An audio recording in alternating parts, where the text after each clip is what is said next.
So hello and good evening everyone, how are you.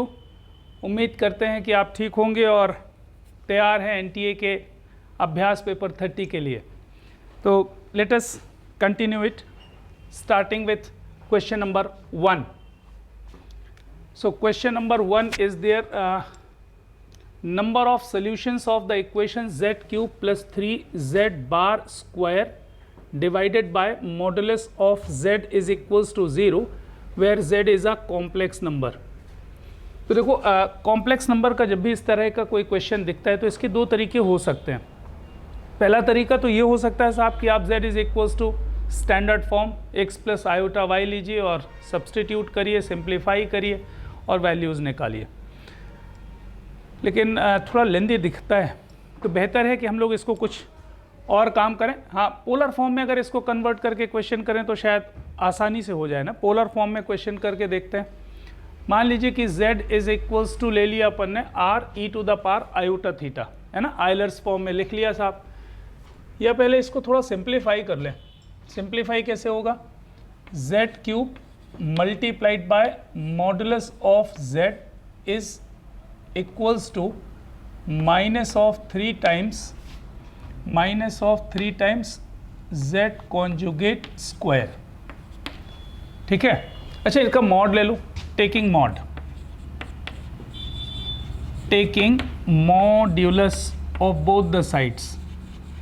अच्छा, अगर modulus ले लिया जाए तो मॉडुलस ऑफ z क्यूब का मॉड और ये मॉडुलस ऑफ z, तो ये हो जाएगा z टू द पावर 4.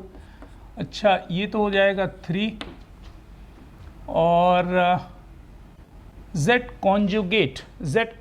अच्छा, ये तो आप जानते हो साहब कि मॉडुलस ऑफ z और मॉडुलस ऑफ z कॉन्जुगेट ये दोनों क्या होते हैं साहब? इक्वल होते हैं ना, इक्वल होते हैं. तो ये हो जाएगा 3 times modulus of z square. अच्छा, एक काम करो, मॉडुलस ऑफ z को आप कुछ मान लो साहब, p मान लो, लेट इट बी p. तो ये इक्वेशन जो मिल रहा है वो मिल रहा है p to the power 4 minus 3 times p square is equals to 0. यहाँ से p की दो वैल्यूज़ मिलेगी, p इज इक्वल्स टू 0 या फिर p is equals to what? √3. अच्छा, -3 भी आएगा लेकिन p is nothing but modulus of z, so you should consider only positive value. मतलब अल्टीमेटली अच्छा, तो 0 0 0 0. हाँ, मॉडुलस ऑफ z 0 नहीं होगा ना. Modulus of z never be equals to 0. तो ये आंसर तो कट हो गया. मतलब मॉडुलस ऑफ z मैग्नीट्यूड कितना आ गया साहब? √3. अच्छा, z है क्या? z is a complex number.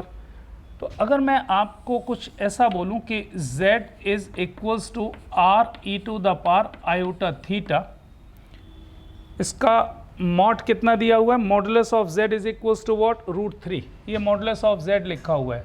तो z is equals to √3 e to the power iota theta. ये आपका कॉम्प्लेक्स नंबर आ गया. e to the power iota theta मतलब cos theta plus iota sine theta. अच्छा, फिर क्या करोगे? इसको उठा के z को यहाँ पर रख दो. अच्छा, ये कितना है? z cube into modulus of z cube into modulus of z. तो z क्यूब कितना हो जाएगा साहब? 3√3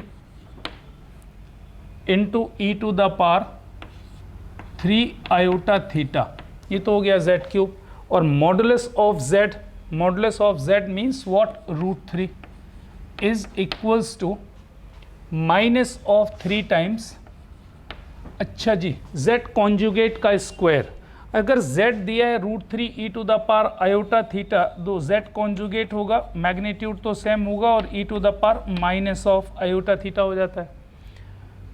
तो माइनस z कॉन्जुगेट का स्क्वायर है ना. तो ये तो कितना हो गया साहब? -3 इंटू z कॉन्जुगेट का स्क्वायर, मतलब एक 3 और आ जाएगा. और e to the power minus of 2 iota theta, ऐसा आ जाएगा.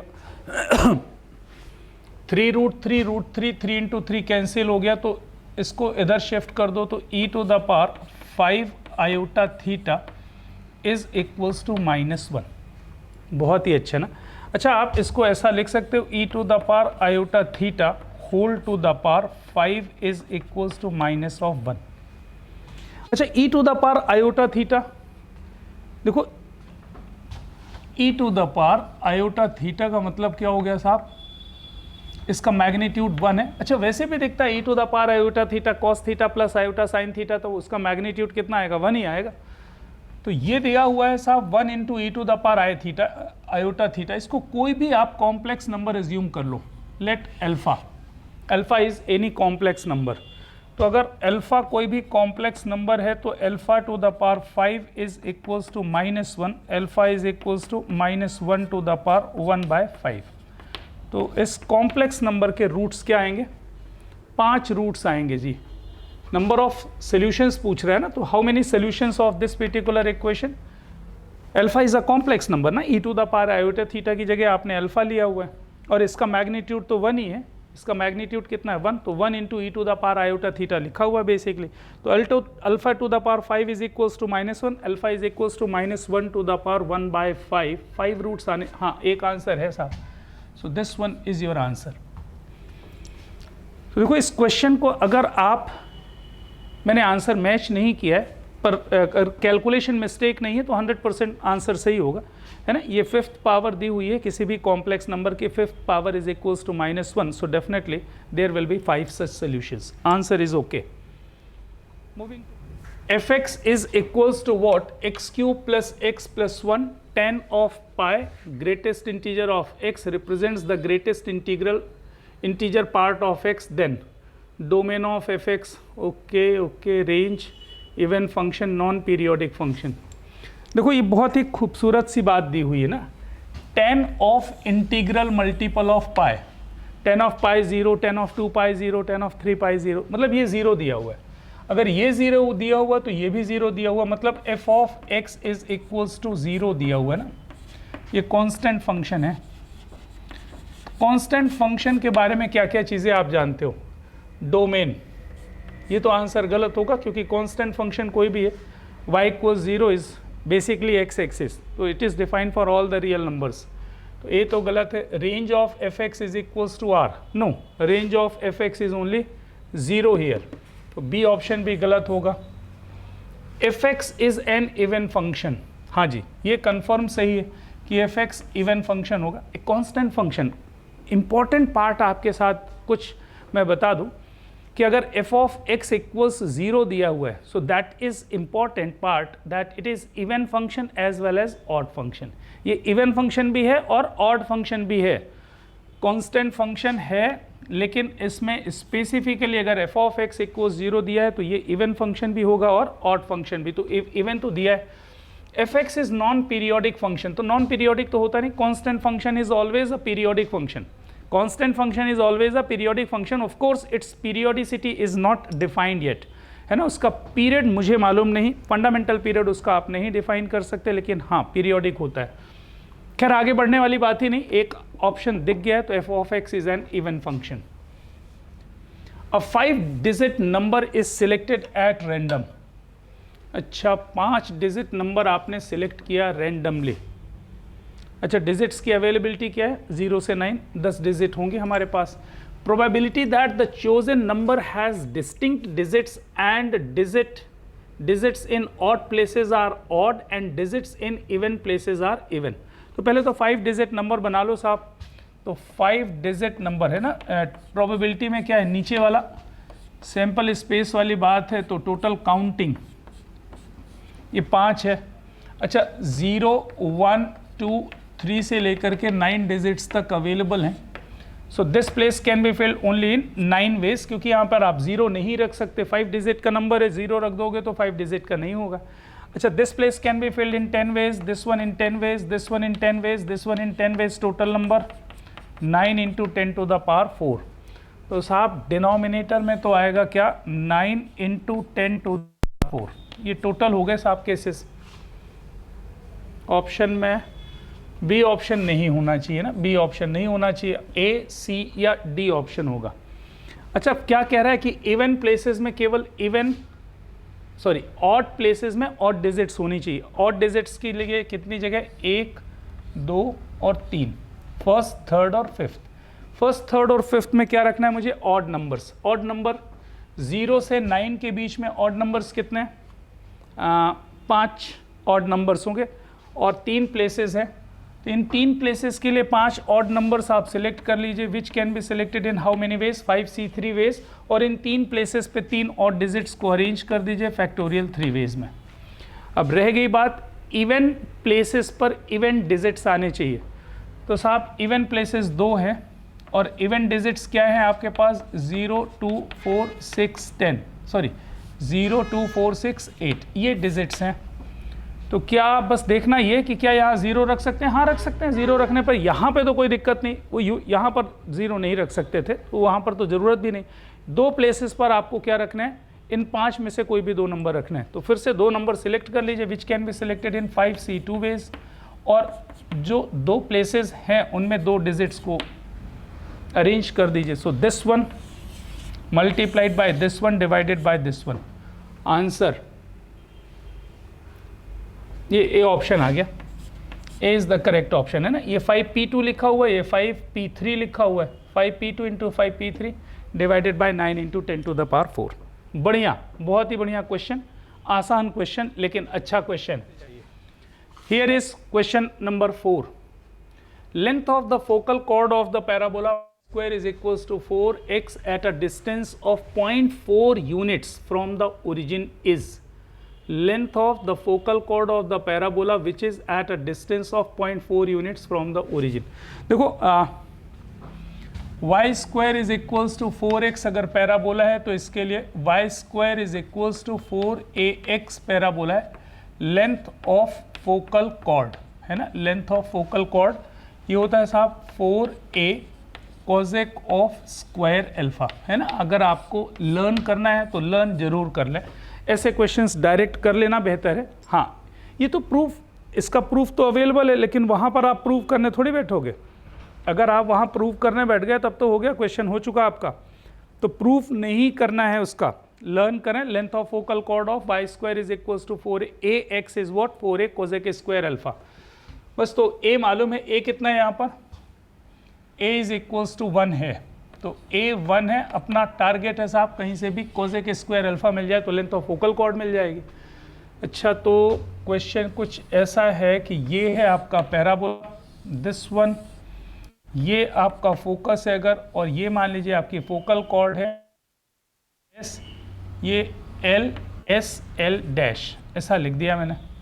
अच्छा, और यहाँ पर ओरिजिन से जो लेंथ ऑफ परपेंडिकुलर है उसकी लेंथ कितनी है साहब? ये जो लेंथ है वो है 0.4 यूनिट्स। कितने? 0.4 यूनिट्स। अच्छा, अल्फा क्या है? ये एंगल अल्फा है, दिस एंगल इज अल्फा। तो अल्फा निकालना, ओके।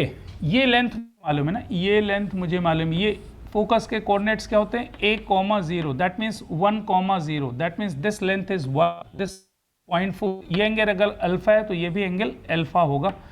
यहाँ से तो मिल गया साहब sine of alpha, alpha is equals to perpendicular upon hypotenuse 0.4 upon 1, that is 0.4, 0.4 means what? 2/5। तो कोजेक अल्फा 5/2, तो ये हो गया साहब 4 × 1 × 5/2 का स्क्वायर मीन्स 25 डिवाइडेड बाय 4, तो 25 यूनिट्स आनी चाहिए length of focal cord. Yes, answer is here 25 units. बढ़िया है, आसान क्वेश्चन आपके अप्रोच में और टाइम लिमिट में। ऐसे क्वेश्चंस आपको जरूर अटेम्प्ट करने हैं, किसी भी हालत में ये क्वेश्चन छूटना नहीं चाहिए एग्जाम में। हाँ जी। So now moving to your question number 5। Here is question number 5। If PQR belongs to natural number, then number of points having the position vector Pi plus Qj plus Rk is such that P plus Q plus R lies between 8 and 12।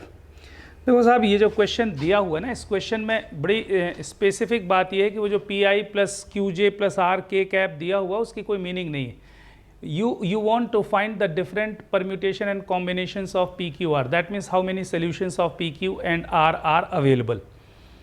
अब बात ये आ रही है साहब कि question क्या बोल रहा है कि P plus Q plus R की वैल्यू 8 और 12 के बीच में होनी चाहिए। ऑफ कोर्स 8 और 12 भी हो सकती है, और इंटरेस्टिंग पार्ट ये दिया हुआ है कि P q r belongs to what, natural number. तो अगर मैं आपसे बोलूं कि p plus q plus r की वैल्यू या तो 8 होगी या फिर इसकी वैल्यू क्या होगी, 9 हो सकती है, या p plus q plus r की वैल्यू 10 हो सकती है, या इसकी वैल्यू 11 हो सकती है, या फिर इसकी वैल्यू 12 हो सकती है। These are the possible values of p plus q plus r. You have to find all the integral solutions of p, q and r। अच्छा, इंटीग्रल क्यों बोला मैंने, क्योंकि p q r belongs to what, natural numbers. तो देखो इसके लिए मैं जल्दी से एक काम करता हूँ कि आपको थ्योरी भी बता देता हूँ ना, थ्योरी भी बता देता हूँ, क्योंकि जिन भी बच्चों ने अगर इंटीग्रल सोल्यूशन की थ्योरी नहीं पढ़ी है तो उनसे ये क्वेश्चन करने में थोड़ी सी दिक्कत आ सकती है। तो मैं आपको बताऊँ, जल्दी से नोट कर सकते हो अगर आप, तो x1 plus x2 plus x3 up to xr that is equals to n। अगर मैं आपसे बोलूं कि नंबर ऑफ नॉन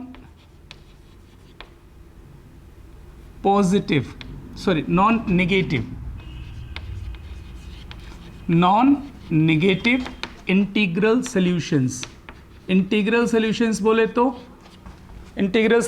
तो इंटीजर वैल्यूज होनी चाहिए, x1 x2 x3 up to xr के। Number of non negative integral solutions. अच्छा, number of non negative integral solutions, इसका क्या मतलब हो रहा है, 0 भी पॉसिबल है। कंडीशन आपको समझ में आ जानी चाहिए कि x1 should be greater than और equals to 0, x2 should be greater than और इक्वल्स टू 0, एटसेट्रा, है ना। ग्रेटर देन और इक्वल्स टू 0 क्यों बोला, क्योंकि नॉन नेगेटिव इंटीग्रल सॉल्यूशंस चाहिए और नॉन नेगेटिव में हमेशा 0 भी इंक्लूड होगा। तो इसका जो सोल्यूशन होता है ना, इसका जो सोल्यूशन होता है वो साफ होता है, that is always given by n plus r minus 1 c r minus 1। ये नॉन नेगेटिव इंटीग्रल सोल्यूशन की बात हो गई।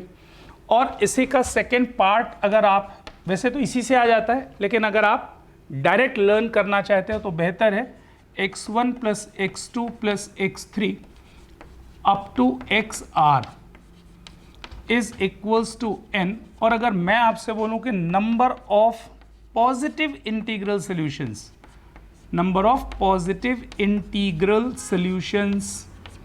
पॉजिटिव इंटीग्रल सॉल्यूशन बोले तो, पॉजिटिव इंटीग्रल सॉल्यूशन बोलने का क्या मतलब निकल रहा है यहाँ पे, पॉजिटिव इंटीग्रल सॉल्यूशन बोलने का मतलब ये है कि x1 should be greater than और equals to 1, x2 should be greater than और इक्वल्स टू 1, एटसेट्रा। इसमें पॉजिटिव इंटीग्रल सॉल्यूशन आएगा, मतलब x1 की वैल्यू 0 नहीं हो सकती, x2 की वैल्यू 0 नहीं हो सकती, ये इंक्लूडेड नहीं होंगे। ऐसे केस में नंबर ऑफ जो सॉल्यूशंस आते हैं वो होते हैं साहब n-1 CR-1। बस इतनी सी बात है। अब आप जरा देखो इस क्वेश्चन में आ जाओ, p plus q plus r की जगह कितना लिखा हुआ है, 3 है ना, x1 plus x2 up to xr। यहाँ पर कितने पैरामीटर्स हैं, r, तो यहाँ पर कितने पैरामीटर्स है, 3, तो ये 3 है, n की जगह 8 है, और नंबर ऑफ ऊपर वाला चाहिए कि नीचे वाला, नीचे वाला चाहिए ना, क्योंकि x1 x2 x3 मतलब p q r की वैल्यू 0 तो हो नहीं सकती क्योंकि नेचुरल नंबर है, इसका मतलब p q r should be greater than और इक्वल्स टू 1। तो फॉर्मूला आपके पास है साहब n-1 CR-1। तो अगर ये केस बनेगा तो n-1 मतलब 8-1 7c, 3-1 मतलब 7c2। अगर 9 है तो कितना होगा, 8c2, 10 है तो कितना होगा, 9c2, 11 होगा तो 10c2 और 12 होगा तो 11c2। आइदर दिस और दिस और दिस और दिस और दिस, मतलब बीच में क्या हो जाएगा, प्लस हो जाएगा, सीधी सी बात। सबको क्या करना है, ऐड कर लेना है, सभी को ऐड कर लेना है। अब ये बात आपको समझ में आनी चाहिए, ये कितनी स्पीड से आप कर सकते हो। ये हो जाएगा 7-6 42/2, ये तो हो गया 21। अच्छा, फिर 8c2 56/2 दैट इज 28। अच्छा, 9c2 72/2 that is what, 36। 10c2 45, 11c2 55। या आप ऐड कर लो साहब, यह आपका आंसर है। ये कितना हो गया साहब, 100 और 136, 156, 164, 174, 175। कोई कैलकुलेशन गड़बड़ कर दिया क्या? 55, 40, 136, 156 और ये 64, हाँ जी 85, 185 इसका आंसर आ जाएगा। ये आपका आंसर। तो बस थोड़ा सा इंटीग्रल सॉल्यूशन के बारे में आपको मालूम होना चाहिए। दो तरह के इंटीग्रल सॉल्यूशन आपको निकालना है। अगर नॉन नेगेटिव चाहिए, मतलब x1, x2, x3 जिसकी वैल्यू 0 या 0 से बड़ी हो सकती है, जिसमें 0 भी इंक्लूडेड है, तो n + r-1 cr-1। अगर 0 इंक्लूड नहीं है, मतलब 1 से चालू होना है, तो वो कितना हो जाएगा? n-1 cr-1। बढ़िया है, क्वेश्चन में ज़्यादा दम नहीं है। अच्छा question. Here is question number 6। क्या क्वेश्चन है?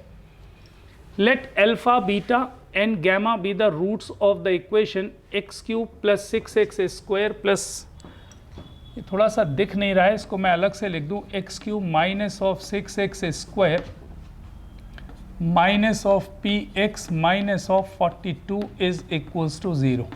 इसके रूट्स दिए हैं साहब alpha, beta and gamma. Alpha beta, अच्छा alpha beta gamma arithmetic progression में है साहब, तो a - d ले लो, यहाँ से a ले लो और यहाँ से a + d ले लो। आपको निकालना mod alpha, mod beta, mod gamma का सम। ओके, अच्छा सम ऑफ द रूट्स कितना होगा साहब? Sum of the roots this plus this plus this 3a is equals to what? Minus of b/a, that is 6/1। तो 6 हो गया, तो यहाँ से a की वैल्यू तो मिल गई साहब 2। फिर दूसरा क्या होता है? Sum of product of the roots alpha beta plus beta gamma plus gamma alpha, ये तो p आ जाएगा, इसको छोड़ दो। फिर तीसरा होता है product of the roots. Product of the roots का मतलब क्या हुआ? This into this into this, अरे यही होगा ना प्रोडक्ट ऑफ द रूट्स। अच्छा ये तो हो गया प्लस, ये हो गया माइनस, फिर ये हो जाएगा प्लस और फिर ये हो जाएगा माइनस, ऐसा होता है ना। -b/a then c/a then minus of d/a। तो प्रोडक्ट ऑफ द रूट्स कितना हो गया? a - d multiplied bye a multiplied by a + d, that is minus of d/a, that means 42 divided by 1, तो 42 है। अच्छा ये 2 है, तो ये हो गया 21। a² - d² is equals to 21। a² कितना हो गया? 4। a² हो गया 4। ओए क्या गड़बड़ हो रहा है साहब? कुछ तो गड़बड़ हो रहा है। क्या गड़बड़ हो रहा है? क्या गड़बड़ हो रहा है भाई? देखो ये गड़बड़ हो रहा है, मैंने कॉपी किया और कॉपी में गड़बड़ कर दी। देखो इतनी ब्लंडर अगर करेंगे तो कहानी ख़त्म है साहब। ये तो +6x² है, ये -px - 42, तो 3a is equals to minus of b/a, तो -6। a की वैल्यू तो साहब -2 आएगी, तो ये हो जाएगा साहब -42, और ये 42 है, -2 से डिवाइड करोगे तो ये हो जाएगा कितना? -21, ये 4, तो d² is equals to what? 25। तो d की वैल्यू या तो 5 आएगी या फिर -5 आएगी। एक वैल्यू लेके चलते हैं, तो a की वैल्यू -2 है और d की वैल्यू 5 ले लिया, तो -2 - 5 -7, this one is what? -2 and this one is what? 3। इसका मॉड लिया 7, इसका मॉड लिया 2, इसका मॉड लिया 3, तो 3 + 2 5, 5 + 7 12, 12 इज द आंसर है ना। Solution of the differential equation y dx - x dy upon xy is equals to x dx plus y dy, c is an arbitrary constant। देखो भाई यार ये तो सिंगल लाइन क्वेश्चन दिख रहा है भाई, आपको दिख रहा है ना? मुझे तो दिख रहा है, शायद आपको भी दिख जाए भाई। इसको इससे डिवाइड कर लो तो y तो कैंसिल हो जाएगा, 1/x dx मिलेगा, -1/y dy हो जाएगा। अच्छा that is equals to what? x dx plus y dy। ये तो दिख रहा है ना। ये क्या हो गया? ln x, अरे इंटीग्रल, इसका इंटीग्रेशन करेंगे ना, इंटीग्रल इंटीग्रल इंटीग्रल इंटीग्रल है ना। तो ये कितना हो गया? ln x minus of ln y, ये हो गया साहब x² / 2 plus y² / 2 plus constant है ना। अच्छा ये ln x बाय वाई हो गया, 2 को इधर शिफ्ट कर दिया तो 2 ln x by y is equals to क्या मिल रहा है, x square plus y square plus constant, है ना, कांस्टेंट। ऐसा कोई आंसर दिख रहा है क्या?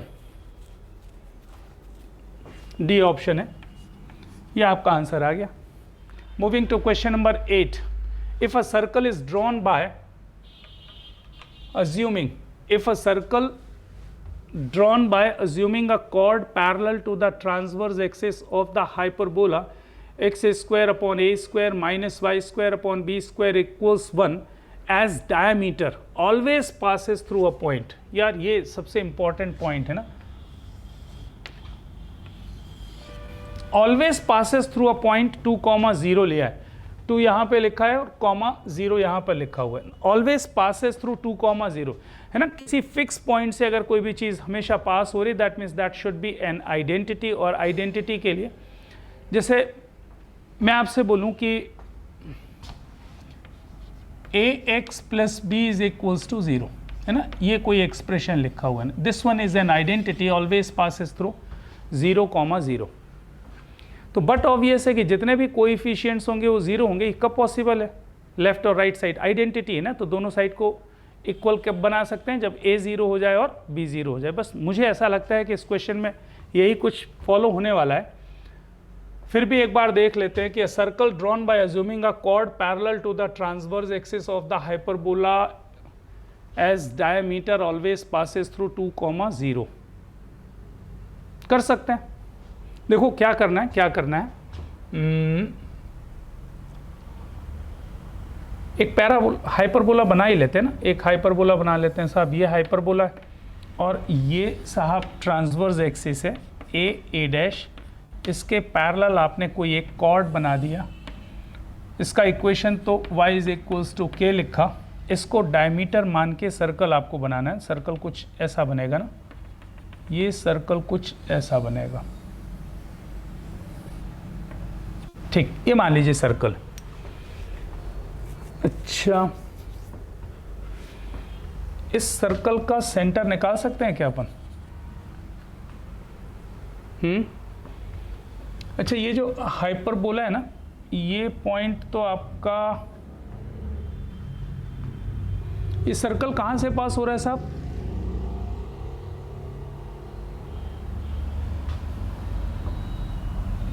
ये सर्कल कहाँ से पास हो रहा है? अच्छा 2,0 से, तो 2,0 तो ये पॉइंट आ जाएगा साहब, है ना, 2,0 आप इस पॉइंट को ले सकते हो। और इस सर्कल की रेडियस निकालना है, इस पॉइंट का कोऑर्डिनेट भी आप निकाल सकते हो क्या?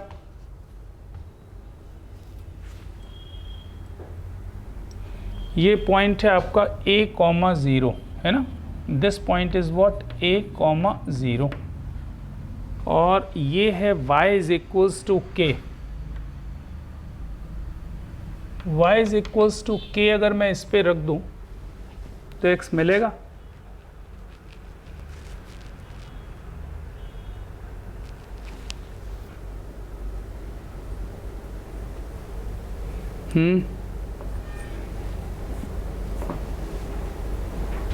इस सर्कल का इक्वेशन निकालने के लिए y is equals to k अगर है और y इक्वल्स k इसको कट करता है तो x निकाल लो, तो इधर पे मुझे इस पॉइंट का कोऑर्डिनेट मिल जाएगा। इन दो पॉइंट्स के बीच के डिस्टेंस से मुझे रेडियस मिल जाएगी। और अगर ये सही है, इस सर्कल का सेंटर तो हो गया 0, k, है ना, इस सर्कल का सेंटर कितना हो जाएगा 0, k।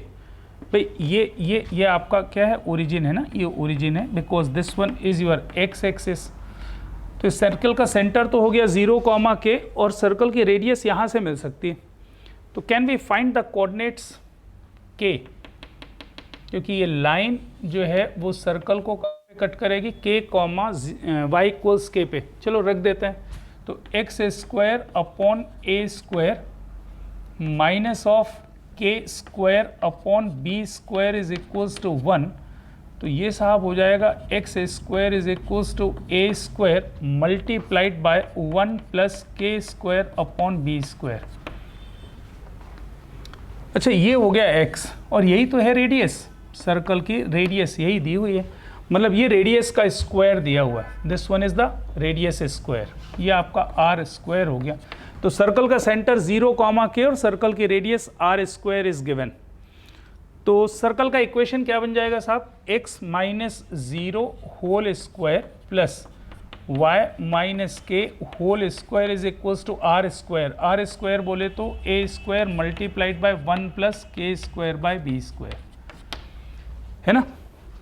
अच्छा, अब ये क्या बोल रहा है कि ये सर्कल हमेशा किस पॉइंट से पास हो रहा है, 2, 0 से पास हो रहा है। तो 2, 0 2 रख दो साहब, ये हो गया 4 plus k square is equals to a square plus a square by b square into k square.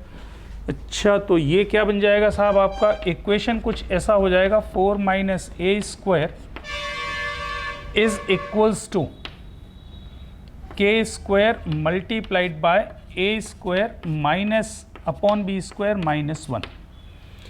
अच्छा, ये जो एक्सप्रेशन है this one is true for all the values of k. ये के की हर वैल्यू के लिए ट्रू होना चाहिए, because this one is an identity. It is given that this circle passes through a fixed point, always passes through a fixed point. That means this one becomes an identity. So this one should be true for, ये होना चाहिए साहब true for all k। और अगर हर k के लिए ये true होगा, कब होगा साहब, जब ये 0 हो जाए और ये 0 हो जाए, then it is true for all k। तो इसको 0 कर दो, तो 4 minus of a square is equals to 0, modulus of a is equals to 2, और यहाँ से मिलेगा साहब ये भी 0 होगा, तो a square by b square minus 1 equals 0, तो mod a is equals to mod b. ये दो चीज़ें होनी चाहिए, मॉड ए मॉड बी के इक्वल होना चाहिए। अच्छा, मॉड ए 2 दिया है, मतलब मॉड ए मॉड बी दोनों कितना होना चाहिए, 2 होना चाहिए। कोई ऑप्शन, मॉड ए 3 1, ये ए ऑप्शन है साहब, है ना। Mod a is equals to mod b equals to. कभी कभी थोड़ी सी दिक्कत आ जाती है, आपको भी समझना पड़ेगा ना, आपको भी समझना पड़ेगा कि देखो ये एक सर्कल है जिसका डायमीटर इस कॉर्ड के पैरेलल है। तो पैरेलल लाइन का इक्वेशन, मतलब डायमीटर का इक्वेशन मैंने लिख लिया y इक्वल्स के, ये डायमीटर का एंड पॉइंट होगा। अच्छा, इसके हाइट तो k है, और ये जो सर्कल का जो सेंटर होगा वो 0, K हो गया, और ये पार्ट रेडियस है। तो y की वैल्यू k मैं यहाँ पर रखूँगा तो मुझे एब्सिसा मिलेगा, और abscissa is nothing but what, radius. तो मुझे x स्क्वायर मिल गया, मतलब रेडियस मिल गया सर्कल का। अच्छा, सर्कल का रेडियस का स्क्वायर मिल गया डायरेक्टली, बेसिकली सर्कल का इक्वेशन लिख लिया, it passes through which point, 2, 0, and this one should always be true for all the values of k की हर वैल्यू के लिए ट्रू होना चाहिए, और तभी पॉसिबल है जब ये 0 हो और ये 0, रिलेशन मिल जाएगा। पढ़ते हैं भाई। Here is question number 9. If A is a square matrix of order 2 cross 2 and B is a square matrix given, AB is equals to BA दिया है, तो then A can be। यार देखो, मुझे इसमें बहुत इंटरेस्ट आता है ना, A can be, मतलब infinite number of solutions basically मिलने चाहिए। A can be, A हो सकता है। तो आपके पास कोई ऑप्शन नहीं है साहब, ए मैट्रिक्स आप अज्यूम कर लो, let this matrix is a b c d multiplied by what, multiplied by b. B is given 1 2 3 4 is equals to b a 1 2 3 4 multiplied by matrix a. कहाँ गया a b c d, 4 equation बनने वाली हैं साहब, लेकिन हम पागल नहीं है कि 4 निकालेंगे, एक आध निकाल के ऑप्शन से चेक कर लेंगे, है ना। चलो पहला इक्वेशन ढूंढते हैं अपन यहाँ से। अच्छा, यहाँ से क्या मिलेगा, a plus 3b, a plus 3b, ये हो गया a प्लस 3b इक्वल्स, यहाँ पर देख लो कितना है, a plus 2c, a plus 2c, तो ए कैंसिल हुआ, एक रिलेशन मिल रहा है, 3b is equals to 2c। तो पहला काम तो आप ये चेक करो कि किस ऑप्शन में 2c is equals to 3b है। इसका 3 टाइम्स इसके 2 टाइम्स के इक्वल होना चाहिए। इसका 3 टाइम्स 4 3 ज़ा 12, 6 2 ज़ा 12। यार ये तो यहीं से आ रहा है, पहला ऑप्शन तो दिख रहा है, और चेक करो, इसका 3 टाइम्स इसके 2 टाइम्स के, बिल्कुल नहीं। इसका 3, अरे ये तो इक्वल ही है, और ये भी इक्वल, खत्म, आगे बढ़ना ही नहीं। अरे साहब कुछ करना ही नहीं भाई। एक रिलेशन आपने निकाला, a + 3b is equals to a + 2c, यहाँ से मिला 3b is equals to 2c, मतलब 3b 2c के इक्वल होना चाहिए। इसका 3 टाइम्स इसके 2 टाइम्स के इक्वल होना चाहिए, और पहले ऑप्शन में मिल गया इसका 2 टाइम 12, इसका 3 time 12, that means this one is the correct answer. बाकी सब छोड़ दो, कोई ज़रूरत भी नहीं है।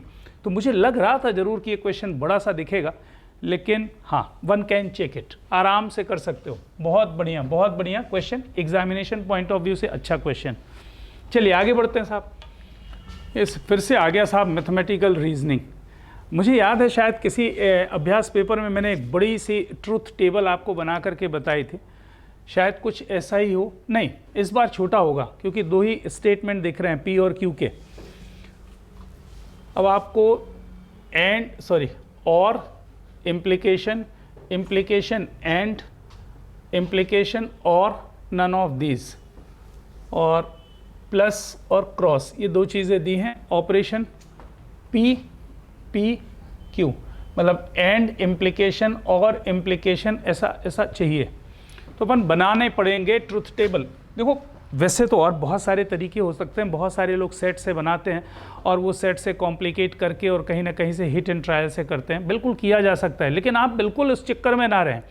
इसलिए क्योंकि जो आपका NTA पेपर बनाएगा उसका लेवल एग्जैक्टली 11th के बेस पर होगा, उसमें कुछ भी एडिशनल करना नहीं होगा। अगर आपको इतनी हिम्मत है कि आप स्पीड से टेबल बना पाओ तो आप ज़रूर इसको ट्राई करो भाई। आप इसको एक P फिर एक Q, फिर एक आप बनाओ P और Q, फिर एक आप बनाओ P एंड Q, फिर एक और आप बनाओ P इम्प्लीकेशन Q। इतना तो पहले बना के रख लो। फिर 4 ऑप्शंस के लिए रखेंगे अपन। ऑप्शन A जो बोल रहा होगा उसके लिए, ऑप्शन B जो बोल रहा होगा उसके लिए, ऑप्शन C जो बोल रहा होगा उसके लिए, और ऑप्शन D तो बोल ही नहीं रहा, नन के लिए बोल रहा है। अच्छा, इसमें तो सभी को मालूम है कि TT, TF, FT, FF। अच्छा, क्वेश्चन तो देखा ही नहीं मैंने यार। क्वेश्चन ये पूछ रहा है कि this one mathematical is not a tautology. Not a tautology का मतलब, टोटोलॉजी क्या होता है? सारे कॉलम में टी मिल रहा है तो टोटोलॉजी। कोई भी एक वायोलेट कर जाए, किसी एक में F आ जाए तो फिर वो टोटोलॉजी नहीं होगा। तो देखेंगे कि किस में, अगर सब में टी है तो वो आंसर नहीं होगा। अच्छा, P और Q के बारे में क्या जानते हो आप? P और Q कब ट्रू होता है? At least one is true. तो T TF T, FT T, FF F। अच्छा, एंड वाले में कब होता है? जब दोनों ट्रू हो तो true, otherwise false. TT T, TF F, ये भी F और ये भी F। अच्छा, ये बस याद रखने वाली बात है। P implication Q, P implication Q में ये ध्यान रखना है कि पहला T दूसरा F, तो इम्प्लीकेशन वाला F होता है, अदरवाइज हमेशा ट्रू होगा। तो देख लो जरा सा, T F में मैंने बताया F होगा, बाकी हर में T होता है, बाकी कोई टेंशन ही नहीं। ये आपने बना दिया साहब। अब पहला आंसर क्या है? और इम्प्लीकेशन। यहाँ पे और लगाओ और यहाँ पर इम्प्लीकेशन लगाओ, तो P और P इम्प्लीकेशन Q। इसका मतलब क्या? किन दो के बीच में और देखना है आपको, किन दो के बीच में? P और इसके बीच में, P और इसके बीच में और लगाना है। अच्छा, और के बारे में अपन क्या जानते हैं? और कब T होता है? At least one is T। तो जरा देखो, T F T, F T, F T। तो ये तो टोटोलॉजी हो गया, मतलब ये आंसर नहीं है, A is not the answer. B पे आ जाओ, पहले लगाना है इम्प्लीकेशन, तो P implication P and Q।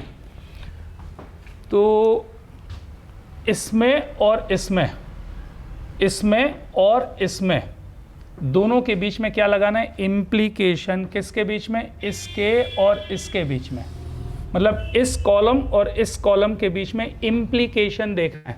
और इम्प्लीकेशन के बारे में अपन सीख चुके हैं कि पहला अगर ट्रू है दूसरा फॉल्स है तो फॉल्स होगा, अदरवाइज नहीं होगा। नहीं नहीं नहीं नहीं, मैं क्या गलत बोल गया क्या? हाँ सही बोल रहा हूँ। P और P एंड Q के बीच में इम्प्लीकेशन लगाना है, इसके और इसके बीच में इम्प्लीकेशन लगाना है। मतलब पहला T हो और दूसरा F हो तो F होगा, अदरवाइज T होगा।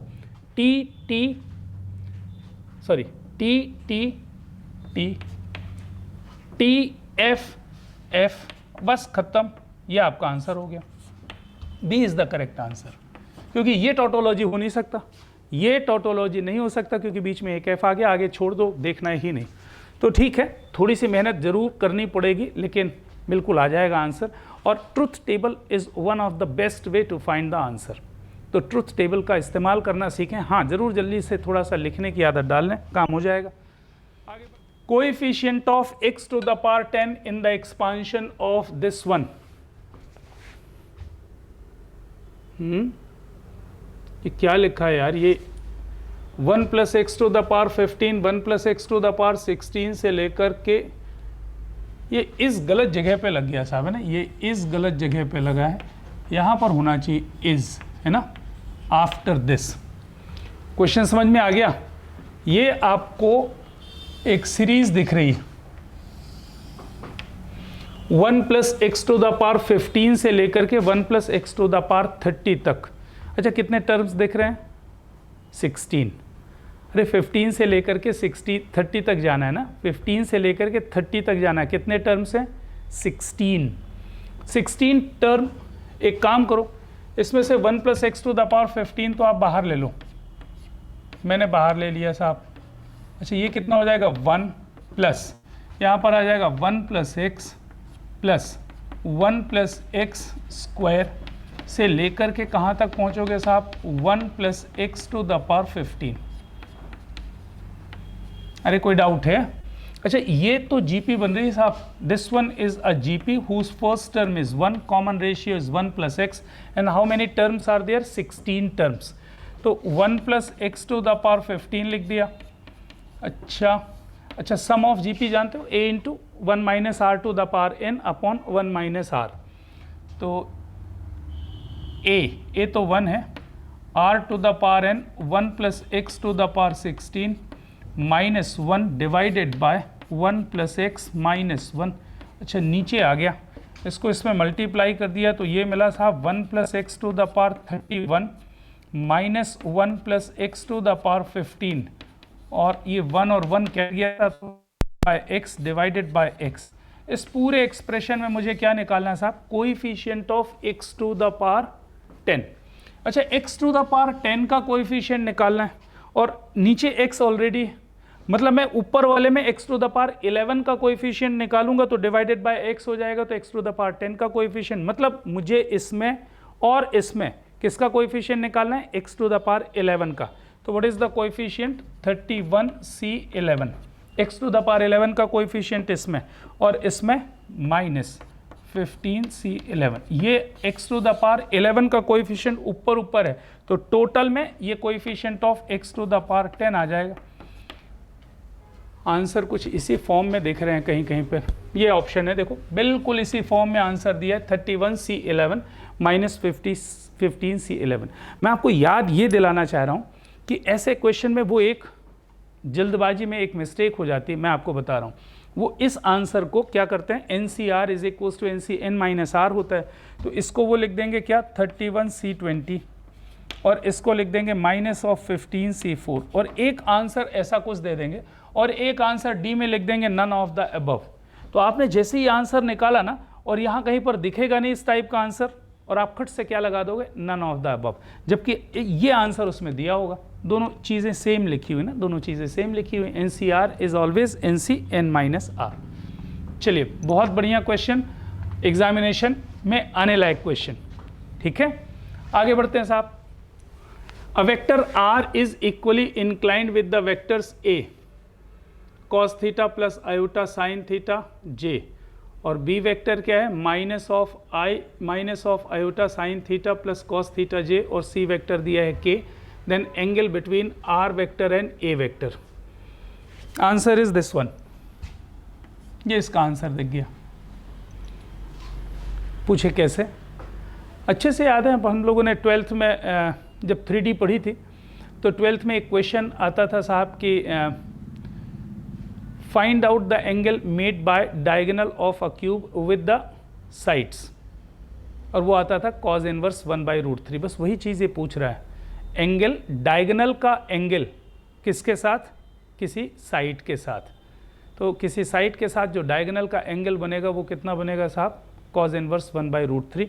और वो कैसे बनेगा, ऐसे देख लेते हैं अपन ना, ऐसे देख लेते हैं भाई। देखो ये ए वेक्टर दिया है, अगर आप बहुत गौर से देखो तो ये आई जे प्लेन में दिया है। किस में दिया, आई जे प्लेन। आई जे प्लेन मतलब एक्स वाई प्लेन में। अच्छा, आई जे प्लेन मतलब एक्स वाई प्लेन पे वेक्टर ए है, और वेक्टर बी भी किस पे है, एक्स वाई प्लेन पे है, और वेक्टर सी क्या है, के डायरेक्शन में, मतलब एक्स वाई के परपेंडिकुलर। और अगर बहुत अच्छे से आप देखो तो ए डॉट बी 0 दिख रहा है, मतलब ए और बी भी क्या है, परपेंडिकुलर।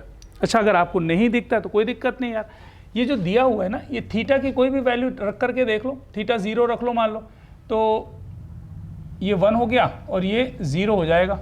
मतलब a vector is basically is what, i cap, b vector is what, j cap. अरे है ना, यहाँ पर भी थीटा की जगह 0 रखो, और c vector is what, k cap. मतलब a b c are nothing but what, unit vectors mutually perpendicular to each other along x y and z axis. ये दिख रहा है ना, ये कॉस थी, अरे भाई अब मैंने बोल दिया ए यूनिट वेक्टर, तो डरने की जरूरत नहीं, ये तो वैसे ही यूनिट वेक्टर ही दिख रहा है ना साहब, cos square theta plus sine square theta 1। तो ए आई कैप, बी जे कैप, सी के कैप। अच्छा, तो ये मैंने एक जल्दी से क्यूब बना दिया ना, क्यूब बना दे रहा हूं।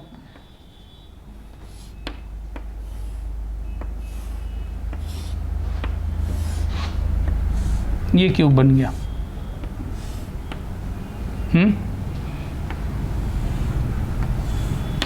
ये ओरिजिन है, ये अलोंग एक्स एक्सिस, ये आई कैप है, मतलब ए वेक्टर की बात हो रही है। ये अलोंग वाई एक्सिस, ये जे कैप है, या मैं बोल दूं बी वेक्टर, और ये अलोंग जेड एक्सिस है, मैं बोल दूं सी वेक्टर, या फिर के कैप बोल दे रहा हूं। अब वो बोल रहा है साहब r vector is equally inclined with the vectors. R vector equally inclined with the vectors. कौन सा वेक्टर तीनों वेक्टर से इक्वली इंक्लाइंड होगा, डायगोनल है ना, ये वेक्टर ना, ये डायगोनल वेक्टर, ये डायगोनल वेक्टर 1,1,1 पे है साहब। ये किस पे, 1,1,1 पे। अगर आपको 3D से देखना है ना, 3D से देखना है, तो ये तो 0,0,0 है, ये आपका क्या है 1,1,1। अच्छा, ये पॉइंट क्या है 0,0,1। मान लीजिए कि मैंने इसके, ये आर वेक्टर है, तो इस वेक्टर और इस वेक्टर के बीच एंगल वही होगा जो इस वेक्टर और इस वेक्टर के बीच में होगा, मतलब वो डायगोनल होगा जो तीनों साइड से इक्वल एंगल बनाएगा। आपको एंगल निकालना ना, एंगल निकालना, तो इसका DRS आपको क्या मिल रहा है 1, 1, 1, अरे 1, 1, 1। अच्छा, और इसका DRS कितना मिल रहा है 0, 0, -1, 0, 0, -1। अच्छा, इनके बीच का एंगल निकालना है, ये साइड का हो गया DRS, और ये किसका हो गया डायगोनल का। इनके बीच का एंगल क्या होगा, this into this 0, this into this 0, this into this -1। तो cos थीटा कितना होता है साहब, cos थीटा होता है a dash plus b dash plus c dash divided under root of summation of a square under root of summation of a dash square. सही है। तो साहब this into this 0, this into this 0, this into this -1, या फिर +1 बोल दो। यहाँ से अगर सब्ट्रैक्ट करोगे तो +1 आएगा, यहाँ से सब्ट्रैक्ट करोगे तो -1 आएगा। तो ये साहब मान लीजिए कि -1 आ गया divided by under root of 1 + 1 + 1 square का सम ना, तो ये 3 हो गया और उधर पे तो 1 हो गया, तो ये -1/√3 लिख दिया। cos theta is equals to what, -1/√3। Actually +-1/√3 आता है and one of the answer is given, जो दिख गया था मुझे, तो cos inverse 1/√3 will be its correct answer. अरे कोई डाउट है? बहुत बढ़िया ना। इसको आप डायरेक्ट भी कर सकते हो।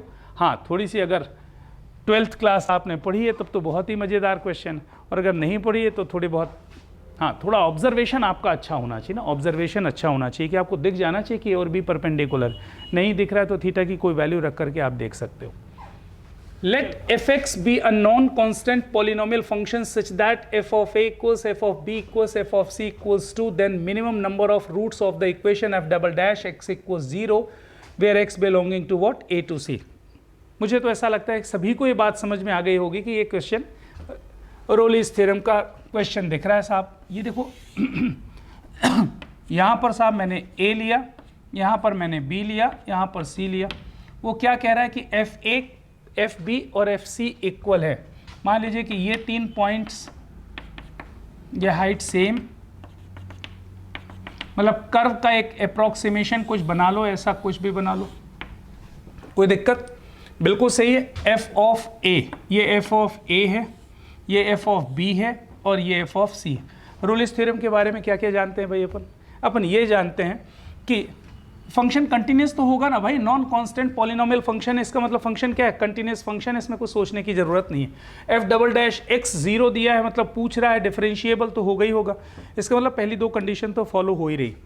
अच्छी बात यह है कि a और b पे फंक्शन की वैल्यू इक्वल दी है, तो रोलिस थ्योरम क्या कहता है कि if f of a is equals to f of b, there must exist at least one value, there must exist at least one value, मान लीजिए इसका नाम C1 है, between A and B। C1 किसके बीच में होना चाहिए, ओपन इंटरवल A के बीच में होना चाहिए, where slope of the tangent is equals to 0, that means f dash C1 equals 0। f of A अगर f ऑफ B के इक्वल है तो रोलिस थ्योरम क्या कहता है कि A से B के बीच में कम से कम एक वैल्यू, मिनिमम की बात कर रहा है, at least one value C1 exist where slope of the tangent is equals to 0, मतलब f dash C1 is equals to 0। अच्छा, फिर बात ये कर रहा है साहब कि FB और FC भी तो इक्वल है, मतलब FB equals FC, definitely there must exist at least one value C2, C2 belongs to what, C2 belongs to A to C, such that slope of the tangent is equals to 0, f dash C2 is equals to 0। अच्छा, अब अपन आ रहे हैं यहाँ पे, f dash C1 is equals to 0 है और f dash C2 equals 0 है। अब मैं f डैश x पर रोलिस थ्योरम अप्लाई करना चाह रहा हूँ। f डैश x एक फंक्शन है, क्या मान लिया मैंने, f डैश x एक फंक्शन है, f डैश x एक फंक्शन है, such that f dash C1 is equals to f dash C2, दोनों की वैल्यू 0 ना भाई। इसका मतलब क्या हुआ, f डैश C1 और f डैश C2 क्या है, इक्वल हैं। तो according to Rolle's theorem definitely there must exist at least one value between C1 and C2, at least one value between C1 and C2, उसका नाम कुछ रख दो C3।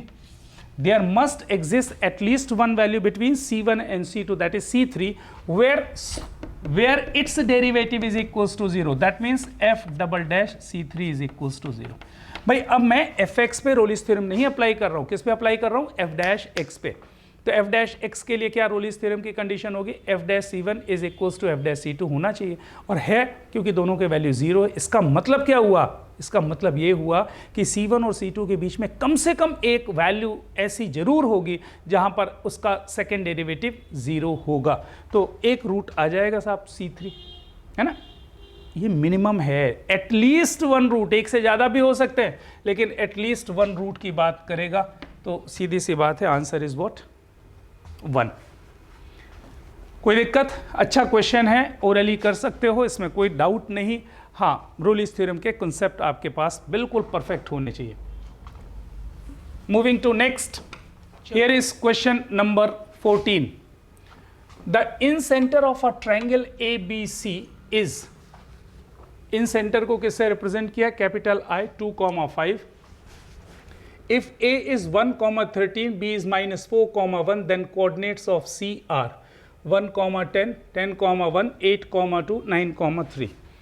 देखो इन सेंटर मैंने आपको शायद कभी किसी लेक्चर में ज़रूर बात की है कि साहब जितने भी कॉम्पिटिटिव एग्ज़ाम के पेपर्स बनते हैं उनको ये टॉपिक और उस टॉपिक में भी incentre, orthocentre, circumcentre, ये वाली चीज़ें बहुत ज़्यादा पसंद आती है, तो हम लोग को इस पर थोड़ा ज़्यादा ध्यान भी देना चाहिए। अच्छा, इन सेंटर क्या होता है साहब?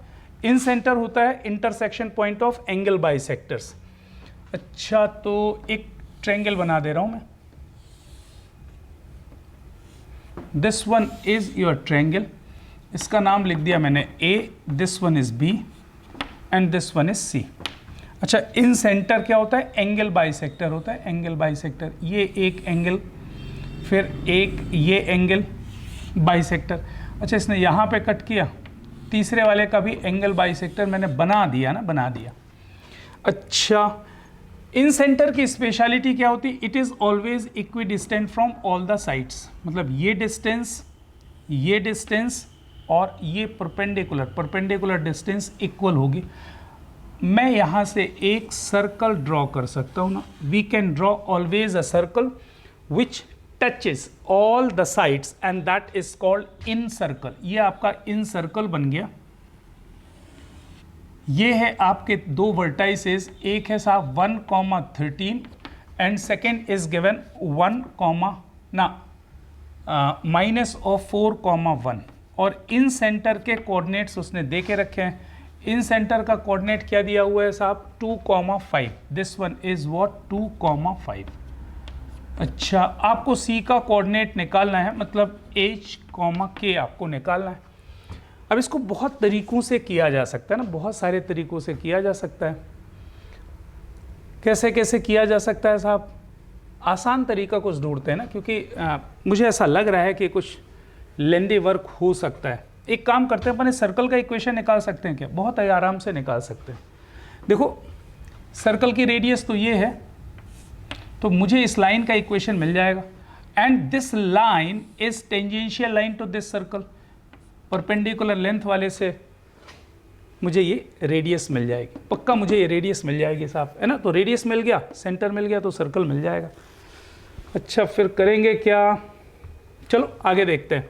तो सबसे पहले तो मैंने क्या किया? इक्वेशन ऑफ ए बी का इक्वेशन लिखना चालू किया। y minus 13 is equals to slope 13 minus 1 12, 1 plus 4 5, that is 12/5 multiplied by x minus x1 5y minus of 65 is equals to 12x minus of 12, और यहाँ से जो इक्वेशन मिल रहा है वो है 12x minus of 5y plus 53 is equals to 0। सही लिखा क्या?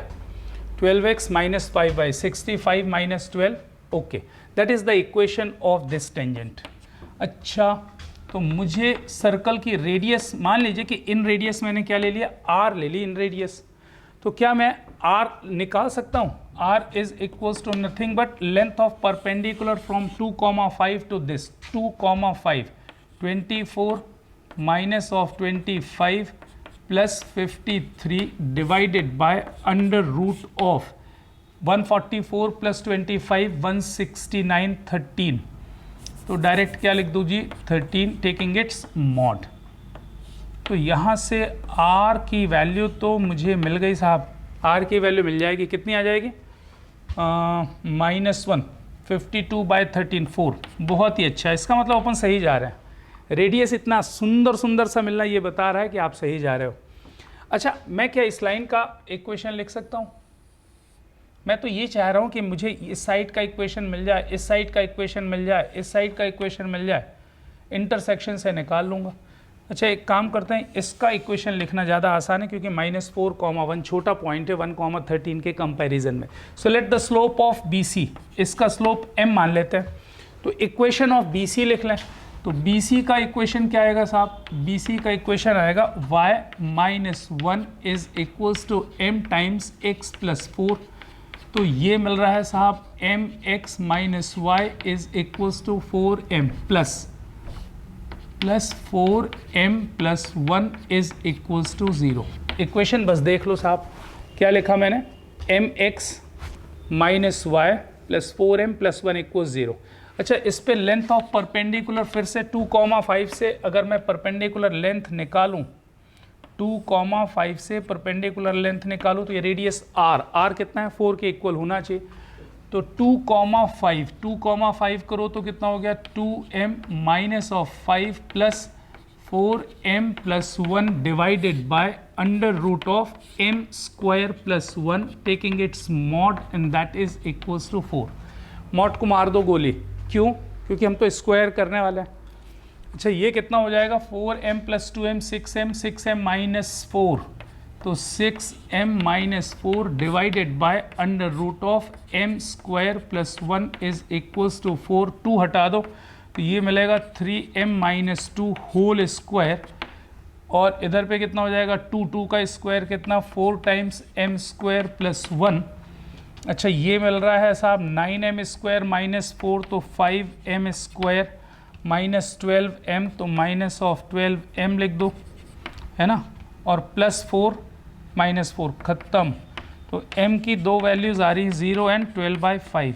अरे 12/5 तो कहीं और भी दिखा है ना, हाँ जी 12/5 तो इस लाइन का भी स्लोप है। अगर इस लाइन का स्लोप 12/5 है, इसका मतलब इस लाइन का स्लोप तो 12/5 नहीं होगा। So what is the slope of this line? BC का स्लोप m कितना आ गया साहब 1, sorry m is equals to what 0। अच्छा, यहाँ पर m की जगह 0 रख दो तो what is the equation of this line? y is equals to 1।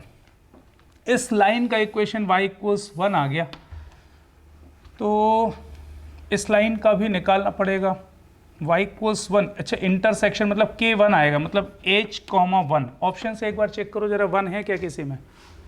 8, 2, 9, 3, 10, ये B option, B is the correct answer. बिल्कुल आगे बढ़ने की जरूरत ही नहीं साहब, h, 1 ना, y इक्वल्स 1 इस लाइन का इक्वेशन है, तो बट ऑब्वियस है कि c का जो ऑर्डिनेट होगा वो कितना हो जाएगा 1। तो किस्मत आपकी अच्छी है ना, किस्मत आपकी अच्छी है कि आपको इसका इक्वेशन नहीं निकालना पड़ा, आपको डायरेक्ट इसकी वैल्यू मिल गई, क्योंकि एक ही ऑप्शन में ऑर्डिनेट 1 दिया हुआ है and that will be the correct answer. अगर कैलकुलेशन मिस्टेक नहीं है तो 100% ये आंसर सही होगा। उम्मीद करते हैं कि इस क्वेश्चन को आप समझ पा रहे होंगे और बहुत ही अच्छा क्वेश्चन दिख रहा है। इस क्वेश्चन में सबसे अच्छी बात क्या दिख रही है मुझे कि कुछ करने के लिए है, कुछ करने के लिए तो है, आपको मेहनत करनी पड़ेगी थोड़ी। Lying in the plane x plus y plus z equals 6 is a line L passing through the point 1, 2, 3 and perpendicular to the line of intersection of the planes x plus y plus z equals 6 and 2x minus y plus z is equals to 4. Then the equation of L is। अच्छा, ये दोनों plane तो same दिख रहे हैं साहब, है ना? क्या बोल रहा है? एक लाइन है जो 1, 2, 3 से पास होती है और इस प्लेन पे लाई करती है। तो 1, 2, 3 इसको सेटिस्फाई कर रहा है? हाँ कर रहा है। Lying in the plane is a line L passing through 1, 2, 3। अच्छा, मतलब लाइन जो है वो इस प्लेन पे लाई करती है, बिल्कुल सही। और इन दो प्लेन्स के लाइन ऑफ इंटरसेक्शन के परपेंडिकुलर। क्वेश्चन समझ लें जरा, है ना? अच्छा, तो पॉइंट 1, 2, 3 है, मतलब x minus 1, y minus 2, z minus 3, ये तो होगा ही होगा। अरे ये तो सब में दिया है भाई, मतलब DRS की बात हो रही। एक काम करते हैं, देखो एक प्लेन ऐसा बना दिया मैंने, this one is a plane, और एक प्लेन और बना देता हूं। अब सही है, these are the two planes, है ना? ये कैसा बना हुआ है? एक प्लेन ये है और एक प्लेन ये है, these are the two planes, और ये इनकी लाइन ऑफ इंटरसेक्शन है। This one is your line of intersection. दो ही प्लेन्स दिए हुए हैं, ये पहला वाला प्लेन ये मान के चलते हैं, ये है प्लेन P1, इसका नाम क्या लिख दिया मैंने? P1, और इस प्लेन का नाम लिख दिया P2। अच्छा, कौन सा प्लेन है P1? ये वाला प्लेन है P1। तो इस प्लेन के नॉर्मल के DRS 1, 1, 1 है, इसको मैंने मान लिया इसका नॉर्मल N1 वेक्टर, सही है। इसके नॉर्मल का वेक्टर मैंने ले लिया N1 बार, ये P1 के नॉर्मल का वेक्टर है, ओके। तो इसका भी नॉर्मल वेक्टर क्या हो गया? N1 vector. और ये जो प्लेन है इसका नॉर्मल वेक्टर क्या ले लिया मैंने? N2 vector. इस प्लेन का नॉर्मल वेक्टर क्या ले लिया मैंने, n2 वेक्टर। तो इस प्लेन और इस प्लेन के लाइन ऑफ इंटरसेक्शन, तो इस लाइन का डायरेक्शन क्या हो जाएगा, n1 क्रॉस n2। इसमें कोई डाउट नहीं, ये तो ठीक है, जनरल बात है। अच्छा, आपको एक ऐसे लाइन का इक्वेशन निकालना है जो इस पे कोई पॉइंट है 1, 2, 3 उससे पास हो रहा है और